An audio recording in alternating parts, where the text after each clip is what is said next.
Okay. I think I have a fever and I don't feel good. What may cause downs and what may help them? For instance, a big one that I could use is the one that's probably been affecting my vibes. I wouldn't call it a down. I wouldn't say I've had a down in a while.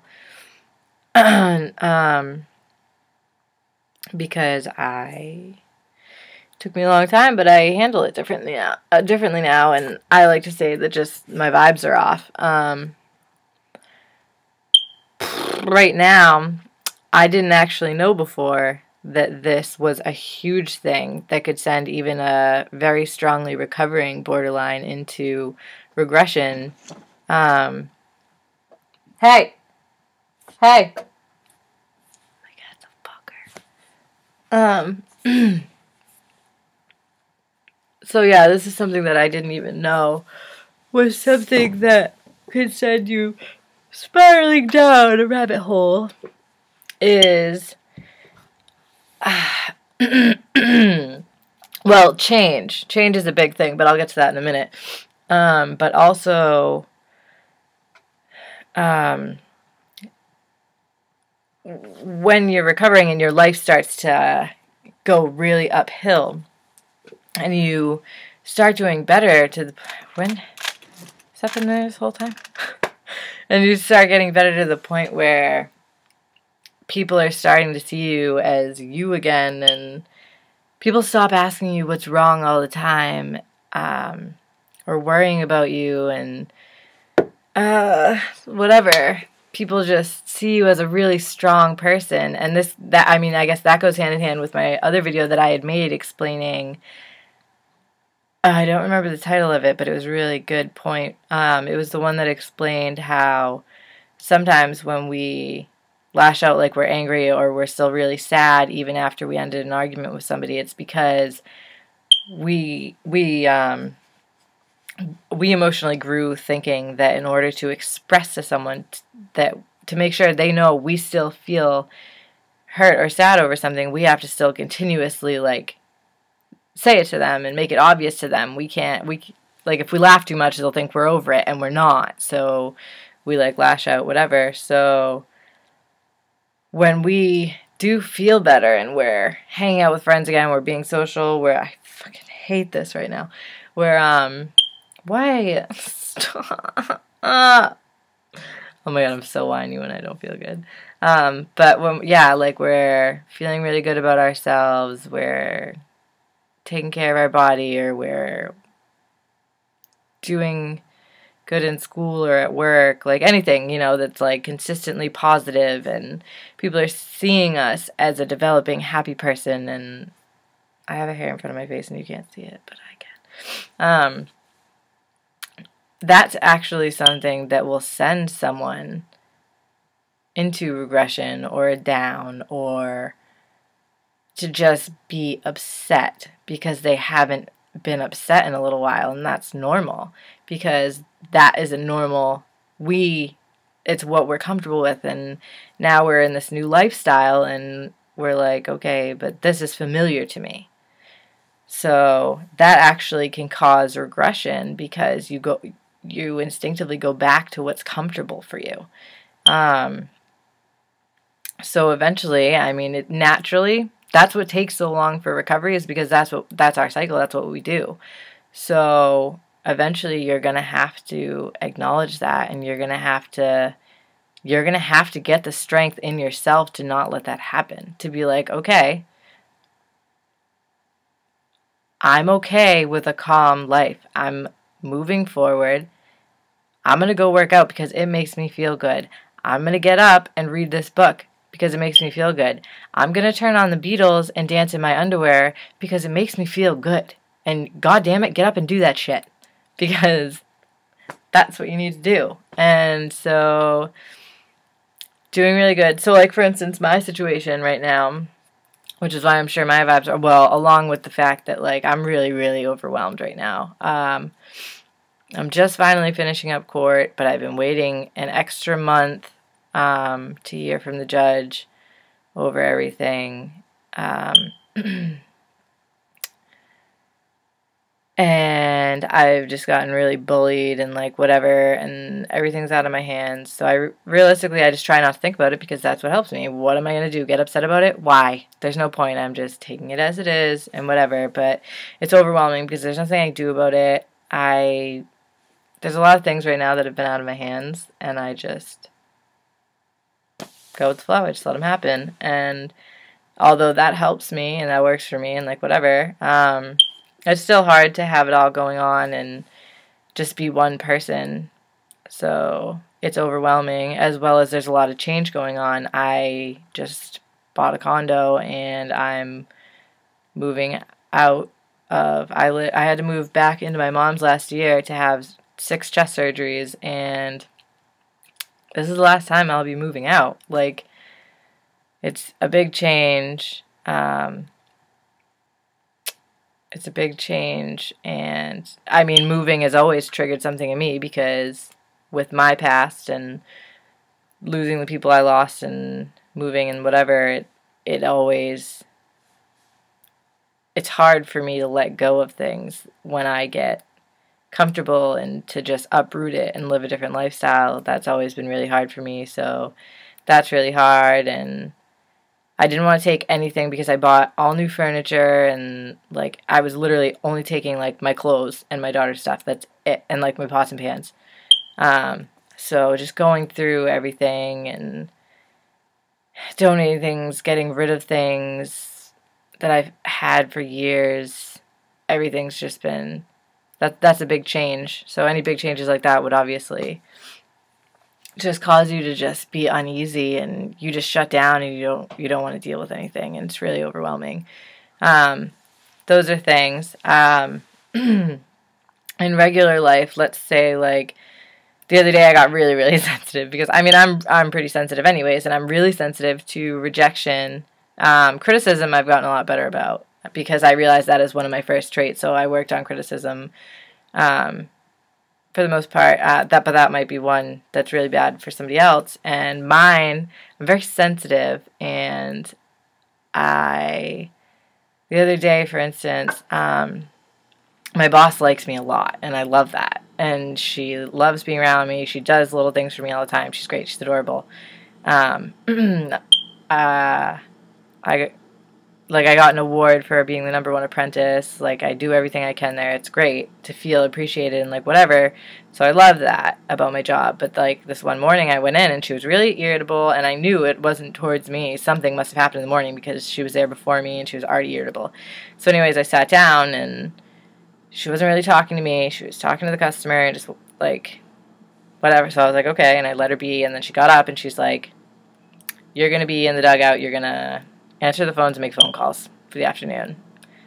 And I've never been shunned to the dugout before. In fact, I don't think anybody gets shunned to the dugout because you can't really, like, just stand in there all day. You just go in there and answer the phone, or, like, go pick up a patient's order or go repair something. So I immediately got, like, so sensitive, and I wanted, my other bosses were in there, and I wanted to look at them and be like, is she mad at me? But I couldn't, because if I tried to talk, I would have cried. Like, that's how sensitive I was. I was like, does she not want to be around me? Like, is she mad at me? And sometimes I get like that, and that's a trigger for me, and I shut down because am I too loud? Am I talking too much? Like, I get really sensitive about it. So what I did is I didn't speak right away because I knew I would cry. So I kept reminding myself, look at these customers. I would try and listen to what customers were saying to other customers because that, like, cheers me up to join in their conversations, and we laugh a lot. I have great customers. Patience. And I talked to my other coworkers as if the situation wasn't going on. I didn't pay any mind to the situation right now. I took myself out of the situation, and because I knew it didn't personally have anything to do with me. So I talked to my other boss, I paid attention to what was going on, I made the phone calls, and then sure enough, I mean, my boss came up to me later, she hugged me and apologized for if it came off like she was irritable with me, it wasn't me, blah, blah, blah, and I knew that, so it was good, and, like, whatever, but things like that, like, if a coworker, or your girlfriend or boyfriend, or a family member, or a teacher scolds you, or it's rejection, or, like, anything like that, it can make them they just question themselves. We question ourselves, people, whatever, is what I'm saying. That can cause a down, and it could really fuck up your day or your vibes, and that'll do it. And it can be something so small, and you just, I'm saying this because I get a lot of messages that's like, that'll ask, how do you deal with a down, or how do you know if you're gonna trigger one for them, and like this and that. So these are things that I just know of are really big things. Overthinking will send somebody straight down the fucking hill. If you sit in your bed and you think about your ex, or if you sit and think about what you wish you said to the fucking person that just pissed you off, or your girlfriend or boyfriend's ex that's like interfering with your life, and you are like worrying or upset, or like something that doesn't add up, and blah blah blah, like things that you can't control, you know, and like those are all things that will, like, say, can suck you down, and you'll get involved in it. So what you need to do is resort to my other video that I made a couple minutes ago about just being happy. Just, you have to choose to be happy, and you have to watch that video and do all the shit I said, and to get out of a down. All these things can cause downs. A million things can cause a down. Change, like I said, criticism, rejection, feeling like, if they're like, oh, so you're coming over tonight, and you're like, no, I'm just gonna go home and do laundry, but normally you're like, oh, I'm coming over, I can't wait to see you. Like, they're like, oh, do they want to come over less, or are they gonna go out? I bet they're gonna go out with their friends, and they just don't want to come here. They'd rather go out with their friends. They're not saying, like, anything. Anything like that's really sensitive, a really sensitive subject, until that person learns that it's not always that. Like, it's not always a shitty situation. And even sometimes it is that they want to go home and go out with their friends. They saw you 5 nights this week, and they just want to go home and sleep in their own bed and go out with their friends. Don't you want to go do that sometimes? You have to remember that. Sometimes you want to do that too. That's normal. And that's okay.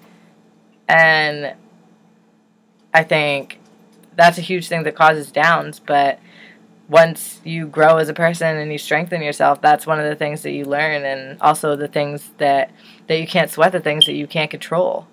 I used to, in relationships, get really upset over, like, if they went out without me, I'd get upset for different reasons. It depended on if I was upset because secretly I was just not jealous, but like I realized my insecurity was that I felt like they were going out and they'd have more fun if I'm not there with their friends and like whatever, or they're having fun without me, but I want them to have fun with me. Sometimes it was that, or sometimes I was worried they'd see an ex-girlfriend, or that's why they were going out, so that they would, and that I also worried about like ex-girlfriends all the time and whatever. And then finally, especially with my relationship now, we used to both just start fights all the time because of things we thought were going to happen, and then we would make things happen, and it was so stupid. And the biggest thing I realized, like the last time when things happened in my relationship and it ended and got back together, the thing that I sat there and said was, listen, I know things have been done that would upset me and like whatever, but like, you gotta think, what's more important? First of all, when you're in a relationship and you spend all your time worrying about if they're gonna meet someone else that they like, whether it's they're gonna meet somebody else that they like better than you, or that they're gonna go back to talking to their ex, or whatever it is. First of all, you can't control that. If it's gonna happen in the long run, that's just gonna happen. But also, and this might be an unhealthy way, maybe I, like, got crazy, but, like, call me crazy, but honestly, if the person that I love meets somebody and they're, like, overwhelmingly intrigued by them, and they've never been attracted to a person's, like, soul like that, and, like, they make them so happy, and they're just, like, it got to a point where they were like, I really, like, they're a person that I really want to be with. Like, you can't expect that to never happen. Don't expect it to happen, but I mean, if it did, if something like that happened to where they had those thoughts, why would you want to stop them from experiencing that? We all live once. Like, if that happens, like, yeah, obviously you don't want those things to happen, but you can't fucking control somebody and make them not have a life just because you're scared you might lose them, because you can't chain them up in a fucking room. And honestly, like, if they met somebody else, you don't want to make them secluded from the world so that they only stay with you, because they're not going to be happy. If they would be happier somewhere else, let them go be happy somewhere else. You can't stop that, even if it is with an ex. And most likely, if it's an ex, they're just going to eventually break up again anyways. And that's not for you to decide.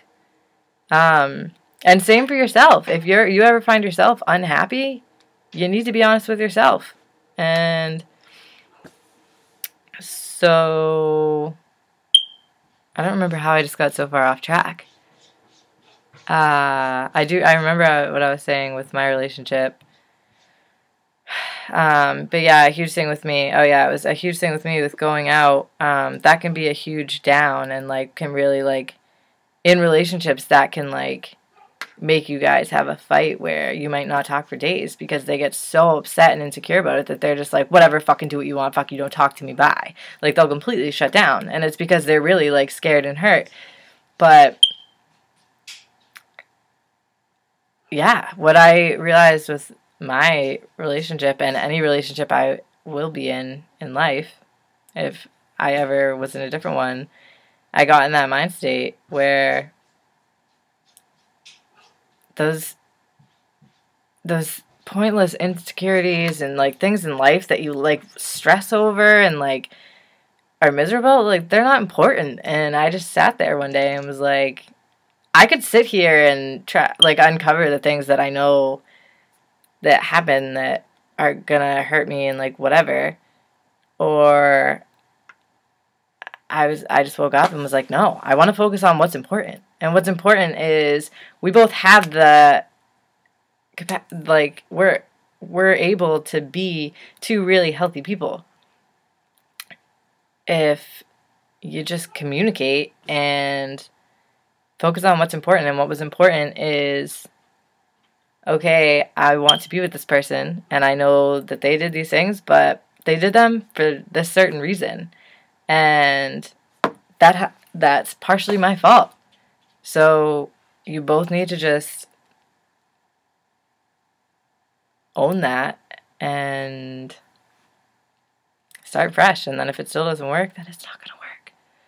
But that's a huge thing. I probably should have made that whole thing a different video, because, I mean, mostly it's the same people that will ask me for a video on their spouse of how do you trigger a down, how do you help them with the down, and then also they triggered jealousy a lot with them and, like, whatever. But so maybe I should have made these two different videos, but they do go hand in hand, and I do understand that causes a down with them when if it involves an ex, if it involves you going out, you might, and jealousy, and, like, you might meet somebody new, or there's going to be girls that they don't know somewhere, and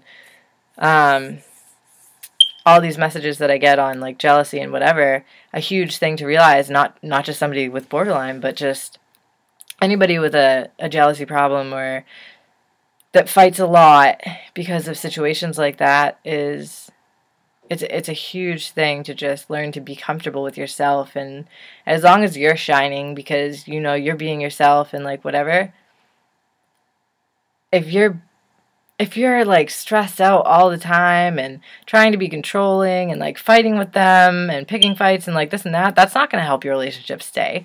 Like worrying over an outcome isn't going to help you. So you need to just you need to just be the best version of yourself all the time. And if that doesn't end up being what's best for them, it's not what's best for them, and they're not what's best for you. You need to just be you and love yourself and love everybody around you and live with compassion, and life's just going to happen how it happens. So just keep that mind state. And as far as the downs with those, I mean, a lot of downs are caused by that, and then by, like I said, work or friends criticizing or rejecting and whatever. What else could cause downs? I mean, worrying about things, but like I said, the other video especially goes back to that. And what to do about downs. I've had this in other videos, but my favorite things used to be, I used to just put on a funny movie or like watch a funny YouTube video because that's like instant. If I'm laughing, it'll instantly kick in some good vibes that I need. Now, like I said in the other video I just had, I practice daily to have a happy life. I do certain things daily, so I don't have to really get myself out of a down. But if you can, to get myself out of a down, I would listen to the Beatles, put on some anything really. John Lennon, Imagine was one of my favorites. Michael Jackson, put on some really goofy, like some upbeat house music or something. Take your fucking pants off and dance around in your panties. Like, just do something that's funny. Or like, go talk to people, look up quotes. Like I said in the Be Happy video, just get yourself out of it. And it's even better if you have somebody to get you out of it. Explain to somebody when you're not having a down how to get you out of a down when you're having it. And just having someone go out of their way to send you a funny picture or like anything, it helps so much. And you can't have supportive people until you help people help you, you know? So build yourself a support system. And this video is entirely too long, full of babble. Good Lord. Since I've made these videos, and now I think this is like my 101 video. My 100th video had to be the video before. And I still, in every video, promise you that I'm going to start writing things down before I make the video so that it's not babbling. And I suck. And I know that I've gotten so many messages from you guys being like, no, we totally listened to the end. You're great. But it's 23 minutes, and I gotta tell you, I highly doubt anyone actually stuck in for this one, and that is totally my bad. It's sad because I have really good points in my head, and I'm like, oh my god, I gotta make this video because I know exactly what I should say to them. But then I just start babbling. Maybe I should keep messages up in front of me while I make the video so I remember what I should be saying. Feck. It would be easier if I had somebody talking to me too, because when I'm really good at with like advice, but you have to ask me the question so I can now I'm talking to myself. Alright, I'm done. I'm done. Who knows? Maybe I'll make another video that's going to be a structured one, but probably not. Not tonight. Yeah. Yeah.